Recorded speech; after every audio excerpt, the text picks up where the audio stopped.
Welcome दोस्तों, इस video में बात करेंगे सोशल मीडिया की वायरल खबरें जुड़ी हैं पत्रकार से। जी हां, फोटो जर्नलिस्ट नाम दानिश सिद्दीकी का तालिबान ने कत्ल कर दिया है। क्या है पूरी खबर शेयर करेंगे।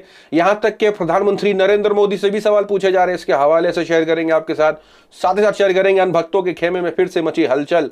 गुरुग्राम कोर्ट ने ऐसा क्या कह दिया। राम भक्त गोपाल, जबकि उनका नाम गोपाल शर्मा है, खुदे राम भक्त लगा करके घुमा करते थे। शेयर करेंगे कोर्ट ने क्या कहा, साथ ही साथ शेयर करेंगे नरसिंहानंद सरस्वती, जी हाँ, उनके ऊपर फिर से हमला हुआ है। क्या है पूरा मामला शेयर करेंगे इस वीडियो में। सबसे पहले शुरुआत करते हैं दानिश सिद्दीकी। ये कौन है? ये है पत्रकार, फोटो जर्नलिस्ट। इनके कुछ काम आपने देखे होंगे, काफी फोटो वायरल हुए, जैसे कि आपकी स्क्रीन पर है। बताने की जरूरत नहीं है कि इन्होंने किस लेवल की फोटो जर्नलिज्म करी है। भारत में जिस तरीके से सीए प्रोटेस्ट हो, कोरोना की लहर हो, लॉकडाउन हो, कोरोना की वजह से लोगों की मौतें हो, न जाने क्या क्या नहीं इन्होंने कवर करा। अब जाहिर सी बात है, ऐसे कवरेज करने वालों के लिए तो अनभक्तों के दिलों में तो नफरत ही होने वाली है। खबर निकल के आई कि पाकिस्तान बॉर्डर पर जब अफगान के जो सिक्योरिटी फोर्सेस हैं और तालिबान के फाइटर्स हैं, जब आपस में वॉर कर रहे थे, उस दौरान इनका कत्ल हो जाता है। तालिबान नकारता है, कहता है वी आर सॉरी, हमें नहीं पता था, और वो कहता है कि अगर हमें बता दिया जाता तो हम इनकी सुरक्षा की जिम्मेदारी ले लेते। अब सोशल मीडिया पे इनके कत्ल के बाद लोगों के अलग अलग रिएक्शंस तो आने ही लगे, लेकिन वहीं अनभक्तों के खेमे में जिस तरीके से नफरतों के बीज बोए जा रहे थे और जिस तरीके से वो अपनी जबान से आग उगल रहे थे, वो भी देखा गया। जो कुछ लोगों ने लिखा, किस तरीके से प्रधानमंत्री नरेंद्र मोदी के ऊपर भी लोगों ने सवाल या निशान खड़ा करा है। प्रधानमंत्री नरेंद्र मोदी ने पिछली बार रूबिका लियाकत की मां के निधन की खबर सुनने के बाद रूबिका लियाकत को चिट्ठी लिखी थी।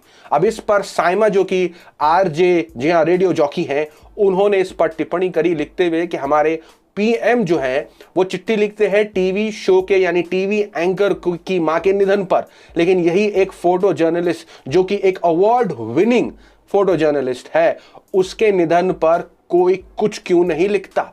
अब इसके बाद लोगों ने यह शेयर करना शुरू करा कि ये शायद इसलिए क्योंकि एक तरफ चाटुकारिता हो रही है तो दूसरी तरफ लोग सच्चाई दिखा रहे हैं, तो यह वजह हो सकती है। लोगों ने शेयर करना शुरू करा, तो वहीं दूसरी तरफ कुछ बड़े यूट्यूबर्स और एक्टर्स की तरफ से भी इस पर टिप्पणियां आनी शुरू हो गई। इस पर लिखते हैं द देशभक्त यानी Akash Banerjee, rest in peace Danish Siddiqui. तो सिद्धार्थ रंग दे बसंती के जो एक्टर हैं, उन्होंने भी लिखा rest in power Danish Siddiqui. I pray for your soul, I salute your life, we will always remember you with pride, love and strength to your family. A journalist kill in action is no less than a soldier. Every single person who celebrate his death, I pray for your end. मतलब अनभक्त जिस तरीके से नफरत फैला रहे थे, तो उनको भी तंज कर दिया कि जो लोग खुश हो रहे हैं इनकी मौत पर, उनका भी खात्मा जल्द से जल्द होना चाहिए। वहीं दूसरी तरफ शेयर कर दें आपके साथ अनभक्तों के खेमे में जो है एक फिर से मची हलचल। अनभक्तों के राजा और उन राजाओं को जिस तरीके से लताड़ लगाई है गुरुग्राम कोर्ट ने। अब गुरुग्राम कोर्ट ने राम भक्त गोपाल, जिनका असली नाम गोपाल शर्मा है, यूं ही वहीं बगैर किसी ने खिताब किया, अपने आप को खिताब करते हुए राम भक्त लगा लिया अपने नाम के आगे। और वो जिस तरीके से मुसलमानों के खिलाफ, मुसलमान महिलाओं के खिलाफ, उनके बच्चियों के खिलाफ जिस तरीके से बयान करे, और बयान में ये भी कहा कि जब मुल्ले काटे जाएंगे राम राम चिल्लाएंगे, इनकी बहन बेटियों को उठा लो, और ऐसे न जाने कितने बयान कोर्ट में भी सारे बयानों को जो है वो बजाया गया, दिखाया गया। अब कोर्ट में जो जज थे उनके बयान सुनेंगे तो अनभक्त को तो फिर से मिर्ची लगेगी। अब गुरुग्राम कोर्ट ने यह बयान दिया कि ऐसे लोग, यानी राम भक्त गोपाल जैसे लोग जो हैं, सिर्फ यही नहीं, ऐसे बहुत से लोग हैं जो ऐसे नफरती बयान देते हैं। तो इन सारे मिसालों को साथ में रखते हुए गुरुग्राम कोर्ट के जज ने कहा कि ऐसे लोग डिस्टर्ब कर रहे हैं सेक्युलर कैरेक्टर, इस नेशन के जो सेक्युलरिज्म है इंडिया का, इसको बर्बाद करने पे ये उतावले हुए हैं और इससे बर्बाद हो रहा है। यही नहीं, एक कोविड पैंडेमिक से भी बदतर बताया ऐसे लोगों को। अपने बयान में कहा कि राम भक्त गोपाल जैसे लोग जो हैं वो कोविड की महामारी से भी हार्मफुल हैं। और ये बयान देते हुए कोर्ट ने इनकी बेल की जो याचिका थी उसको भी खारिज कर दिया। सिर्फ लताड़ नहीं लगाई, इनको बेल भी नहीं मिली। अब एक झटका तो इनको लगा ही लगा, दूसरा झटका अनभक्तों को भी, क्योंकि उन्होंने जो कोर्ट ने ये बात कही कि ऐसे लोग जो ऐसे काम और ऐसे बयान देते आए दिन, ट्विटर पर हो, रास्ते पर हो, बयानबाजियों पर हो, कितने नेता कर रहे हैं, कितनी महापंचायत बैठा करके कर रहे हैं, कुछ ग्रुप्स बना के कर रहे हैं, तो कोर्ट ने सीधा कहा कि ऐसे लोग खतरा हैं, महामारी से भी बदतर हैं। अब इस झटके के बाद अब देखना यह है कि मलिक शेरावत के ऊपर क्या होता है, क्योंकि न जाने कितने ही दिनों से ये न जाने कांग्रेस की नेता को रेप के थ्रेट्स दे रहे हैं, मुसलमानों को काटने की बात कर रहे हैं, रवीश कुमार को गोली से उड़ाने की बात कर रहे हैं। फ्रीडम ऑफ एक्सप्रेशन या स्पीच का मतलब ये नहीं है कि आप नफरत फैलाएं। फ्रीडम ऑफ स्पीच और एक्सप्रेशन का मतलब ये होता है कि आप अपनी सोच रख सकते हैं, गंदगी नहीं। दोनों बातों में अलग फर्क है, लेकिन जिस तरीके से इसका इस्तेमाल भारत में नफरत फैलाने के लिए किया जाता है, तो लोग मांग करने लगते हैं मलिक शेरावत की गिरफ्तारी की, कि उनकी गिरफ्तारी जल्द से जल्द हो जाए, तो सोशल मीडिया पर यह भी चर्चा होने लगता है। वहीं दूसरी तरफ इन सभी के सरबराह यति नरसिंहानंद सरस्वती के हवाले से क्या अपडेट है? अब जाहिर सी बात है, जिस तरीके से गुरु ने चेलों के जहन में ये नफरत बोई है, वो खुद भी किस तरीके के बयानबाजी करते हैं, सोशल मीडिया पे वायरल है।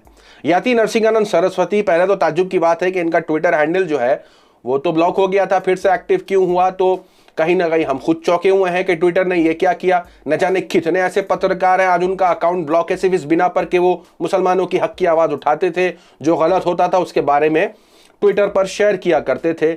उनके अकाउंट को ट्विटर ने जो है वो पूरी तरीके से बैन कर दिया, लेकिन यति नरसिंहानंद सरस्वती खुले घूम रहे हैं, इनका अकाउंट ओपन भी है। बहरहाल इन्होंने जो ट्वीट किया वो ये आपकी स्क्रीन पर, हर हर महादेव, यूपी पुलिस को टैग किया और लिखा कि पुलिस ने जो है वो कुछ 3 मुसलमानों को गिरफ्तार किया है जो उनकी हत्या की साजिश कर रहे थे।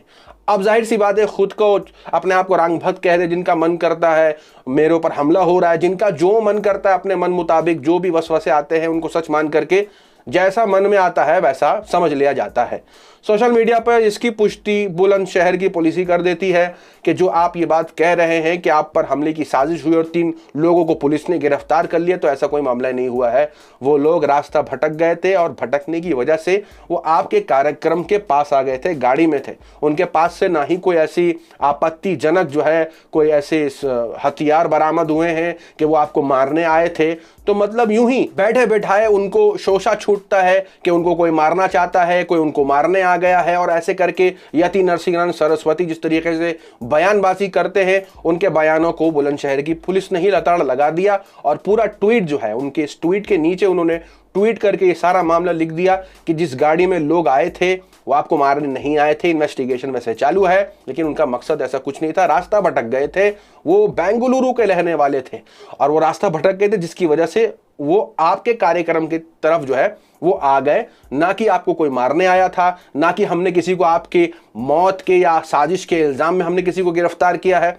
तो जो सरबराह है और उनके जो चेले हैं उनको काफी बड़े झटके लग रहे हैं, उनके झटकों के हवाले से कोर्ट ने भी अच्छा खासा उनको लताड़ा है। आपकी क्या राय इन सारी खबरों को लेकर के कमेंट में जरूर बताएं। मिलते हैं आपसे अगली वीडियो में, तब तक के लिए अपना ख्याल रखें।